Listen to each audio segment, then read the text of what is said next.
Hi friends, ఈరోజు అయితే బిర్యానీ చేస్తున్నాను. అండ్ ఫస్ట్ అయితే 3 గ్లాసెస్ రైస్ తీసుకొని క్లీన్ చేసుకొని నేను ఇంకా సాల్ట్ 3 స్పూన్స్ యాడ్ చేసి పెట్టుకున్నాను. దాంట్లో క్యారెట్, బీన్స్ కట్ చేసి పెట్టుకున్నాను.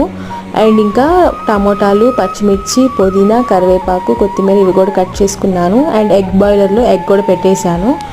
అండ్ ఇంకా ఒక పాన్ పెట్టి నెయ్యి వేసి తర్వాత ఇంకా ఆయిల్ వేసి టమోటాలు, పచ్చిమిరపకాయలు, కరివేపాకు అన్నీ ఫ్రై చేసుకున్నాను. అండ్ మిల్ మేకర్ కూడా యాడ్ చేశాను.